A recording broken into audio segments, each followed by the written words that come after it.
Bad news is, this ear is blocked and it's been blocked for like over a week. Good news, Wicked Bitches is finally out. I mean, it's been out for a while, but I've seen it twice and I'm obsessed. And the one thing I have been thoroughly obsessed with is the costuming.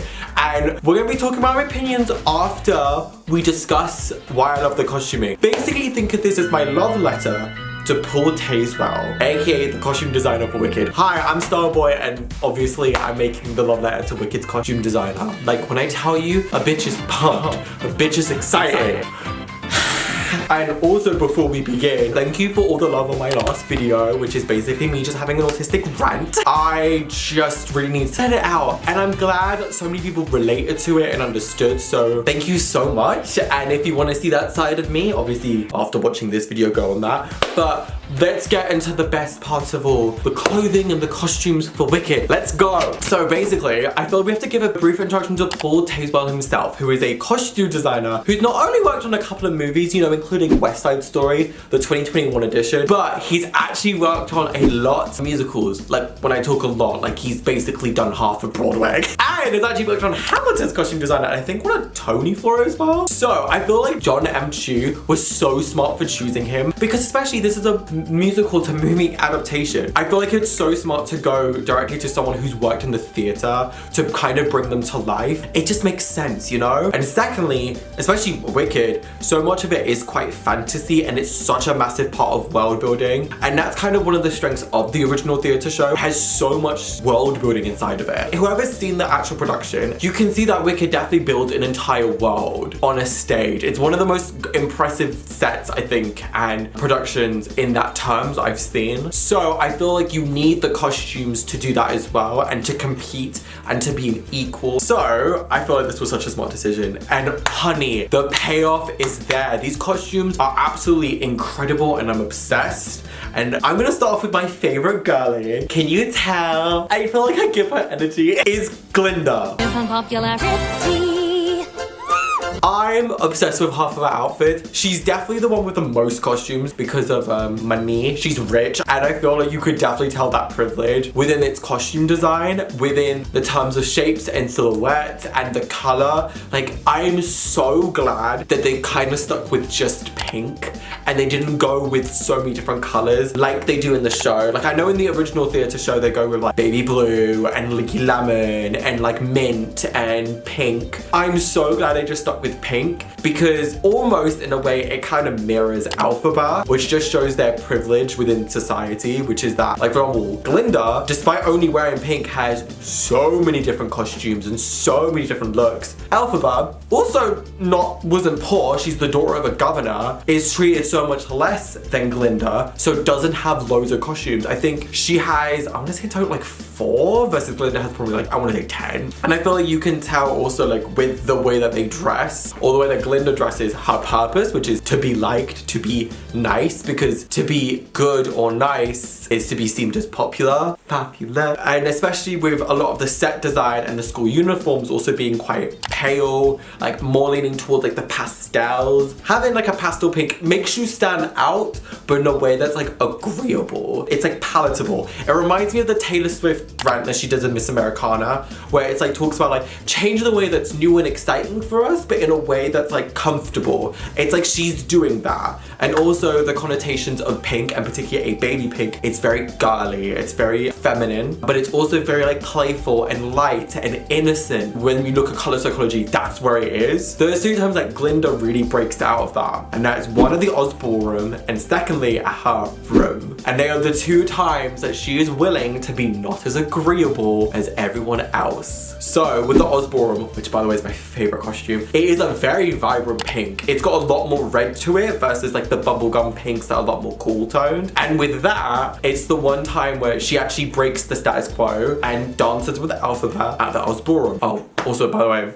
Spoiler. After she realizes the mistake that she has made at giving Alfie the pointed hat and becoming the laughing stock. And with this pink, she breaks the status quo and breaks out of her popularity to actually do the good thing. And it shows that doing the good thing isn't always the popular decision. Luckily, because Glinda is popular, her doing it then influences everyone to do it. But when Alphaba was doing it, it wasn't. And even at the beginning, was it Fanny and Shay Shay? I forgot the other side character's name. The divas. What are you doing? Like, stop it. And like, stop it, you're embarrassing. And she says no. And it's the first time that she has been socially outcasted in a way. But again, because it's pink, it has still the same connotation. We'll get onto like Alphaba's black in a way and why I think it's quite good contrast, and also green as well. But the second time that she is also not afraid to be not agreeable is the roommate situation in What Is This Feeling and Popular. Probably more with Popular because it's just like, it's the same night, so it's like continuing. But if you notice that pink is a little bit more vibrant, a little bit more fun, and also this is when they have the quarrel. Let's not quarrel. And they actually like fight and bicker, and it is a lot more vibrant. It's so much more over the top as a shape and dramatic, and so, oh, it's so pretty as well. That's such a good costume. Again, compared to Alphaba, she isn't afraid to disagree. Because if you notice in the rest of the movie, she does wear like a pale bubblegum pink. I love it. But that's, I think, a reason why. Secondly, the actual construction of the garments, because this is genius. If you look at so much of Glinda's costumes, they're all inspired by flowers and butterflies and petals, which are all very like soft and delicate forms of nature. Even bubbles, I feel like, are an inspiration, particularly when she meets Fiero. Like, there must be like a bubble inspiration in there, especially with all like the laser cuts in the actual dress. But there is a particular pattern, like sewing pattern, like when you construct a dress, the way that they cut out the fabric. I don't know the actual pattern, so I'm gonna find it. I don't know the name, but it's absolutely genius because it's done throughout so much of the costumes, and it almost has like a seashell shape as well, which is even more softer. But the way that it's then constructed and on a dress, and the way that it like drapes and is formed is absolutely stunning, because it mirrors Petal's designs, and it's beautiful to look at. It continues with the Glinda's like almost like delicacy. When she falls, she doesn't just like drop, she more like softly delicate down the floor. And in everything she wears, even her movement, they're not just like regular walking. It's almost like either super bouncy and like enthusiastic and like bubbly, or like spinny, e.g. Popular, or it's very much like delicate and soft and like thingy. Yes, there's like a sharp movement, but then it goes into a soft breeze. Like, for example, when she enters Shiz for the first time, it's so good. It's so good. I have to praise Ariana for that, because it just completes the costume. Like, it's almost like the actress almost made the character because of the costumes. And another thing that I also really like is that even with like the uniforms for Shiz, how Alphaba and Glinda both don't actually wear the uniform. They kind of step out of that, instead of wearing like the blue and the gray and whatever. Like, Glinda's version is like pale pink shirt and like the striped skirt with like lilac and pale pink and gray, and like Alphaba's is like blue, black and white. I loved it. I loved it. Which is again contrasting within terms of like coloring and association. I feel like you could definitely tell there is, of course, like a fantasy element, but there's also like, I really want to say like a 40s, 50s inspiration to a lot of them, particularly like with the shapes of like the halter neck, like the fit and like flare, classic silhouettes, the lengths as well. It definitely has that 40s, 50s thing, which I think to us might be like seen as like older and not as current. Like, it's not like the kind of dresses we wear now or the styling we do now, but I think makes a lot of sense. One, because the movie is a prequel to The Wizard of Oz, so it has to be somewhat older. But I think the other reason why I like it is because compared to the 20s dressing that's in the Oz ballroom, if you notice, everyone's dressed in like the 20s flapper styling, and often that is associated with parties and luxe, particularly because after the First World War, like, it was like a celebration, which is the same as the 50s fashion after the Second World War. It was a celebration of clothing, like we could actually celebrate. Versus I think with the 50s, the shapes and all that stuff, yes, there is the housewife and the big skirt, there's also the age of the teenager. That's when it started to become around in the 50s, and that became its own subculture. So it makes sense why a lot of those influences are quite 40s, 50s. This is the shit I love. I love talking about fashion and clothing. And it makes me very excited to see part 2 because I really want to know where they're going to take our costumes, whether they're going to add other colors. And personally, I can see it adding another color, particularly with what's to come. I'm not spoiling part 2 for you, but with what's to come, I wonder, because obviously she loves Fierro and she's like, I'm gonna get married to him. And if they do get married, I wonder if purple's gonna be part of a wardrobe, because what does pink and blue make? Purple. So I'm very, very intrigued. I'm very excited. Next is Miss Elphaba.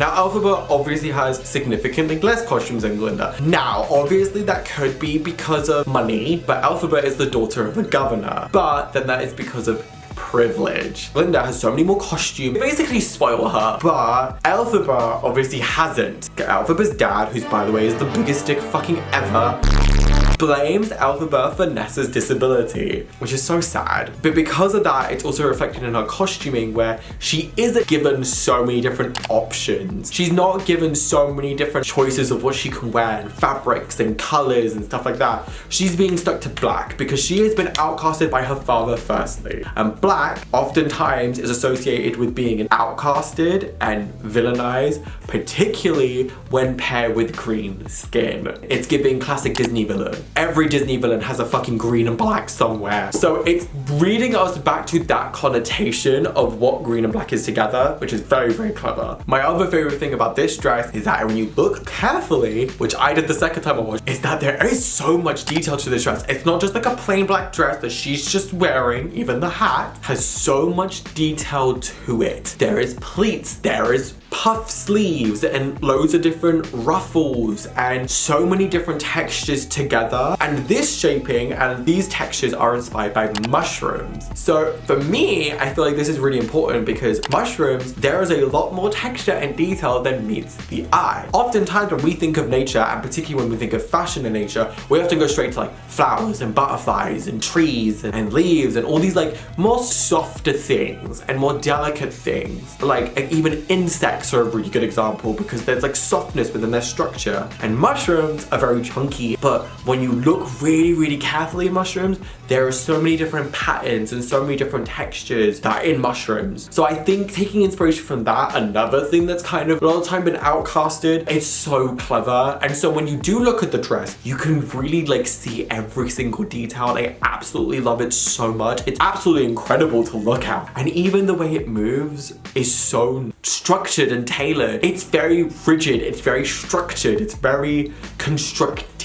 And I feel like that is so clever to represent their differences within the fabric structures and the fabric choices. And then, of course, because she gets enrolled into Shiz University, she has to end up wearing the uniform. But even her uniform isn't exactly the same as everyone else's. There's no gray, it's very much blue. It's incredibly structured and tailored and tight-fitting, which both of them are. But it has, I think also, if I remember correctly, a lot more of like a darker blue, structured. And granted, I obviously know this is also Elphaba's attempt at fitting in. She is a student at Shiz, so obviously she's trying to get along with her other classmates, and therefore is gonna probably wear something that more assimilates to that culture, versus Glinda, who's trying to stand out but still assimilate. It's like the opposite reason, which is like these both girls appear to not care what others think, but in reality really do care what others think, and they both display it in different ways. It's so clever. Also, Elphaba's hair being a micro braided wig with like the texture of a 4C.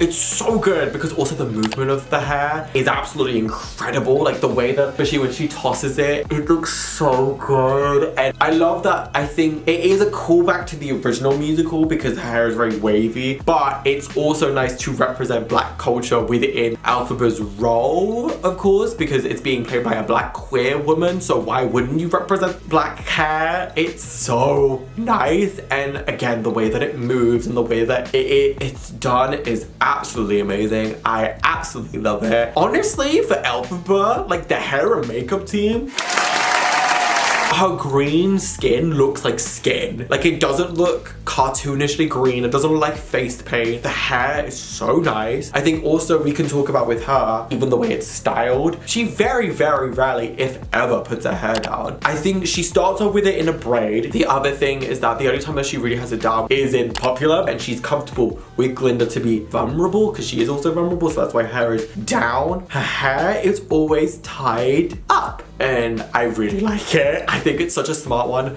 Also, to end Defying Gravity in a ponytail, it almost is coming back to her roots, becoming to a full character arc. And also, I guess in that way, if we're talking about hair, it's supposed to represent that no one will truly get to know her because her hair is never let down. And obviously, when hair is let down, it can be seen as quite vulnerable. But also, can I please just say, the braid and the glasses is very reminiscent of like a 2000s makeover. Like, you know those 2000s makeover scene where like they take off the glasses and they undo her hair and they realize she's been beautiful all along as if she was in the beginning? It's like that. And I've noticed there was a lot of like 2000s like montagey stuff in it. Like the makeover scene is Popular, and also the fight montage for Loathing and adulterated loathing. I saw they gave her a manicure. It's so pretty. And I think also it makes sense because it looks like claws a little bit. And you know when they give like witches, it's supposed to give like really long talons. But in reality, it's not, which again, it's more than perceives the eye. And I think it's absolutely genius. And that's, I think, so much of what Elphaba's costumes are about. It's more than meets the eye, which is also about her character. Don't judge me just because of my green skin. Judge me for the person who I am. And I think it's absolutely incredible. And I think it just makes so much sense. Having the marketing already be pink and green as such contrast, and then showing it within the clothing options as well of Wicked, it's absolutely amazing. And just one more line I have to highlight here. When Glinda says to Elphaba with the flower in her hair, like, you look so beautiful. And then she runs off crying with the pink in her hair. I love it. And then Fiera says you don't need to be Glinda. It just means so much because obviously you could tell this character doesn't see herself as beautiful, and so for someone to say it is so amazing, and it probably warms her heart up so much. I live for it. It's such a beautiful way of displaying costume. Editing step here because I absolutely butchered Fiero's costume design thing. Daddy Jonathan deserves some justice. Oh god. With Fiero's costume, I do admit there's a little bit of foreshadowing with the yellow embroidery, but the reason why there is such big emphasis on embroidery is because of royalty. Because isn't he like a prince? And so of course there's gonna be loads of embroidery in his clothing. Also, it's royal blue, and oftentimes like a darker blue is associated with wealth, opulence, which he's in such a big position of power, of course. But it's still blue to show that he does fit into the society. It's the same reason why Glinda's pink is pale and why Elphaba's black is intentional. And I guess if I'm going to be really technical, you can say that the dark blue that Fiero has and the dark blue that Elphaba wears at school connect. This might be me reading into it, but I saw that tension with the hand on the face. Yes, chemistry. And also great tailoring, very prince-like structures. Give it to me.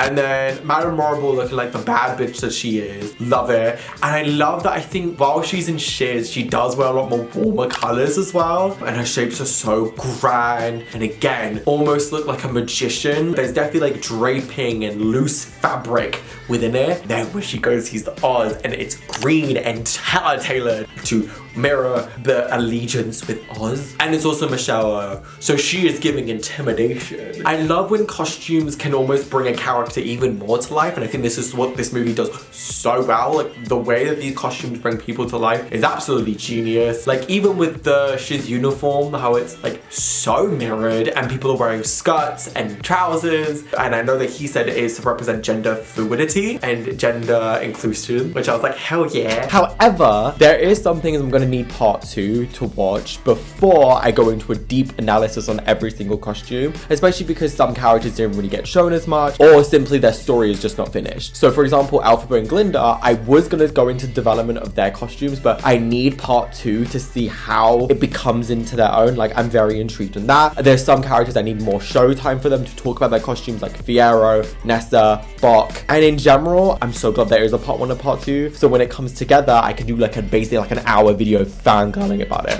I think it's absolutely amazing, and this is also why I love the movie so much, because can we please just talk about the movie in general? I am obsessed. I am so obsessed with this movie because I've seen Wicked, and actually, to be honest, the production is good, like the theatre show, but like it's not my favorite because I simply just feel like they rushed the story so much to try and get as much information as possible. Versus with the movie, it actually really takes its time, which I love so much, and develops on so many different things, which I thoroughly enjoy, but it doesn't feel long, which just shows the pacing of the movie is so good. And that's something that's really impressive because this movie is like, what, 2 hours and 40 minutes? And you're in the cinema for like 3 hours, but it didn't feel that long. It's also so funny. My God. Miss Ariana with her comedic timing, genius.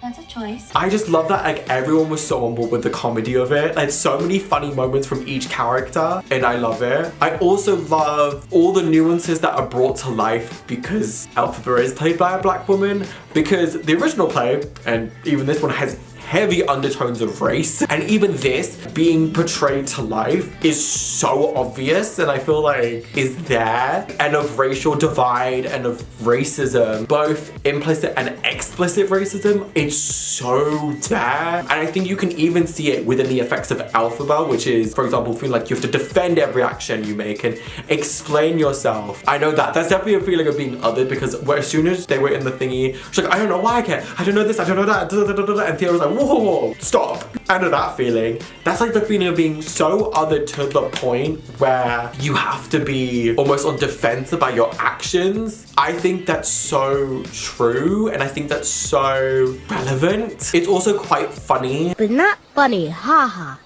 Funny, weird. As in, like, the timing this came out is when a bigot basically became leader in the States. And so I feel like this is such like a, just so politically charged. I mean, again, it originally is. And I feel like the good thing about this movie, and with Jong Chu, I think particularly with this film, is that he kind of has embraced the politicalness of it. And I think that's what makes this movie even better, is that it is a political movie. It's a political movie about othering and privilege and racism and discrimination and what effects it has, not only to the animals as well, but also the effects on humans and Elphaba, for example. And the one important line, which I think is so telling, I'm so glad they kept this, is that the way to bring common folks together where I'm from is to bring them an enemy. It's heartbreaking, but sadly, to so many people, it's true. And so I think this definitely has such an importance, and will definitely have an importance in part 2. Also, the music is absolutely beautiful. Like, I've been non-stop streaming it. Like, honestly, my music rotation at the moment has been like Flow and Wicked. I'm not even joking to you. I am obsessed with both. The music is so amazing. Vocally, they both deliver. My God. I think they both have their standout moments. For example, Ariana is No One Wants the Wicked, and her operatic moment.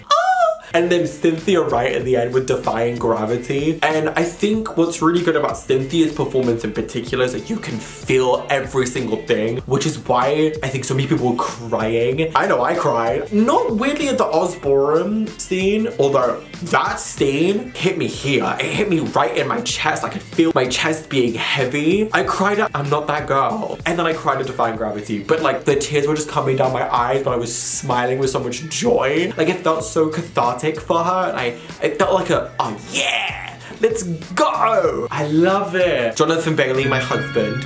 So hot, so fine, charming everyone.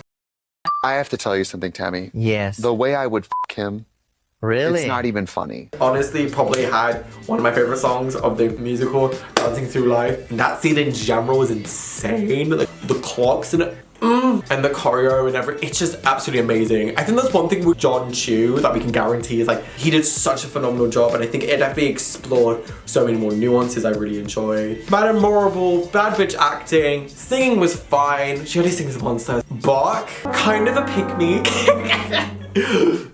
I'm so also glad that they explore like the ableism as well. I'm so fucking glad they didn't hide away from it. Like, they're tragically beautiful, girl. I'm so glad, because I think in the original play they never did, and it just felt really awkward.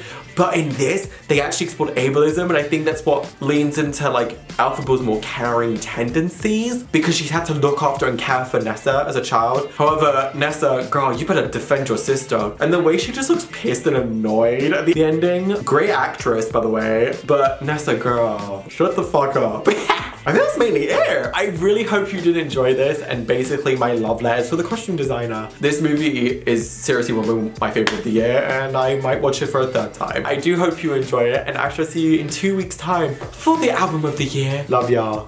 Bye.